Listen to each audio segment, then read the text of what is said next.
नमस्कार किसान भाइयों, आज हम बात करेंगे ये एक मेजर जो समस्या हमारे किसानों को आ रही है ये क्या है। आप देख सकते हैं इसमें क्या हो रहा है कि हमारा जो पौधा है उसकी कुछ पत्तियों पर पीलापन आते जा रहा है। कहीं पर नोक के ऊपर पीलापन है, कहीं पौधे के नीचे पीलापन है और जो नए टीलर्स है वो बिल्कुल भी निकल नहीं पा रहे हैं और इस तरीके से सूखापन आ रहा है। तो ये क्या समस्या है, इसके बारे में आज हम बात करेंगे।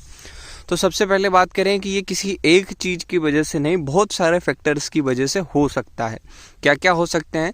तो इसमें आपको फंगस का प्रकोप भी हो सकता है, कीड़ों का प्रकोप भी हो सकता है, मतलब इंसेक्ट का प्रकोप भी हो सकता है, और न्यूट्रिएंट की सप्लाई कम होने की वजह से भी यही प्रकार का पीलापन आता है। तो इन चीज़ों का हमने निदान करने के लिए एक यूनिवर्सल कॉम्बिनेशन बनाया है। मतलब हमने एक टेस्ट किया है कि इन चीज़ों को अगर आप मिक्सअप करके डालते हैं तो आपके 4 से 5 दिन के अंदर आपके पौधे वापस रिटर्न आ जाते हैं और वापस से उसमें नई टिलर्स स्टार्ट हो जाती है और पौधा स्वस्थ हो जाता है। तो वो क्या है उसके बारे में मैं आपको आज बताता हूँ। सबसे पहले अगर हम बात करते हैं तो ये जो समस्या है ये 3 वजह से आ सकती है। ये मैंने आपको बताया, कैसे आएगी ये भी आपको बता देता हूँ।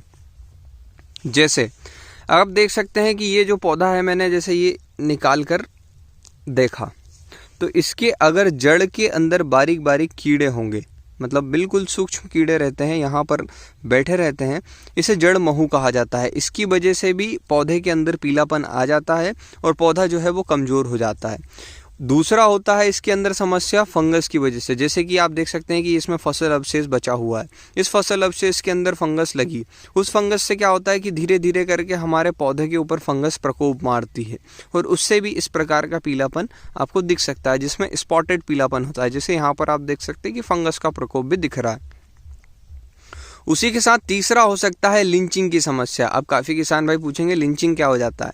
तो लिंचिंग क्या होती है कि जैसे आपके यहाँ पर जल भराव होता है, पौधे के पास जल भराव होता है, तो पौधे के पास जितने भी न्यूट्रिएंट होते हैं, मतलब जो पोषक तत्व होते हैं, वो नीचे ज़मीन में बैठ जाते हैं। जब नीचे ज़मीन में बैठ जाते हैं तो पौधे को वो पोषक तत्व नहीं मिलने की वजह से उसके अंदर ही इस प्रकार का पीलापन भी आपको दिख सकता है। मतलब 3 समस्या हो सकती है और सेम प्रकार का पीलापन दिखता है, तो आपको समझ नहीं आता कि आपको क्या डालना है। तो इसके लिए एक यूनिवर्सल कॉम्बिनेशन है जिसके अंदर आप तीनों के ही निदान के लिए सामान डाल दें, जिससे कि आपको कभी दिक्कत ही नहीं पड़े और एक साथ आपको रिजल्ट मिल जाए।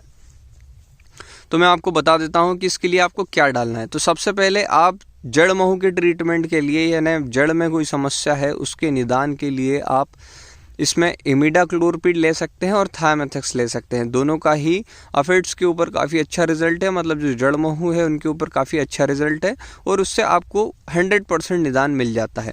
अब आप बोलेंगे कि इसकी डोजिंग क्या रखनी है, तो इसकी डोजिंग जो है वो प्रोडक्ट के ऊपर डिपेंड करती है। मतलब थायमेथक्स 30% भी आता है, 25% भी आता है, 70% भी आता है। ऐसे ही इमिडाक्लोरपिड 30.5% आता है, 17.8% आता है और 70% आता है। तो आपको जो प्रोडक्ट दिया जा रहा है उसका क्या डोज है प्रति एकड़ के हिसाब से उसका उपयोग करना है। आपने एक चीज़ उपयोग कर ली। दूसरा, आपके यहाँ पर फंगस का प्रकोप आपको दिखता है तो उसी के अंदर आपको मिक्सअप करना है ट्राइजोल ग्रुप का फंगीसाइड, जिसके अंदर आप हेक्साकेप्टॉन भी ले सकते हैं, मतलब हेक्साक्योनाजोल और कैप्टिन का कॉम्बिनेशन, या फिर हेक्साक्योनाजोल ले सकते हैं या फिर टेबुक्योनाजोल ले सकते हैं। मतलब ट्राइजोल ग्रुप का एक फंगीसाइड उसके अंदर होना ही चाहिए। ये 2 चीज़ हो गई। तीसरा, आपको इसमें ऐड करना है कोई सा भी एसिड। जैसे आप उसमें बेहतर रिजल्ट के लिए अमीनो एसिड भी ले सकते हैं, ह्यूमिक एसिड भी ले सकते हैं। इन 2 प्रकार की एसिड जो कि भोजन बनाने में और फोटोसिंथेसिस में प्रोसेस में मदद करती है पौधे को, उन चीज़ों को अगर आप लेंगे तो आपका पौधा जो है वो तुरंत रिकवर करेगा। कैसे करेगा? जैसे अगर आपके यहाँ पर लिंचिंग हुई है, लिंचिंग मतलब जड़ों के पास से पोषक तत्व तो नीचे चले गए हैं, तो उसमें टॉनिक काम करेगी। अमीनो एसिड का कंटेंट आपने डाला है तो भोजन बनाने में मदद करेगा, जड़ों का विकास होगा, पौधा टिलरस पकड़ लेगा। अगर आपने फंगस है आपके खेत में, जैसे इस प्रकार यहाँ पर दिख रही है ये स्पॉटेड टाइप की, तो इसमें ट्राइजोल ग्रुप सबसे अच्छा काम करता है। अगर आप ट्राइजोल ग्रुप को डालेंगे तो इसका तुरंत रिकवर मिलेगा, आपके पौधे जो हैं बढ़ना स्टार्ट हो जाएंगे। तीसरा, अगर आपकी जड़ में समस्या है जो कि आप ऑब्जर्व नहीं कर पा रहे हैं, तो जड़ महू के लिए आप ट्रीटमेंट डालेंगे। तो तीनों के कॉम्बिनेशन से क्या होगा कि आपको ये समस्या नहीं रहेगी कि मेरे खेत में क्या चीज़ है और मैं इसमें क्या डालूं। तो इस तरीके से आप तीनों का कॉम्बिनेशन डालेंगे तो आपको 100% रिजल्ट मिलेंगे। ये मैंने ट्राई भी किए हैं और हमारे यहाँ पर काफ़ी लोगों को इसके रिजल्ट मिले, इसीलिए मैंने ये वीडियो बनाई है। तो आपको 3 चीज़ का कॉम्बिनेशन बनाकर डालना है अगर आपके खेत में ये समस्याएं दिख रही है तो।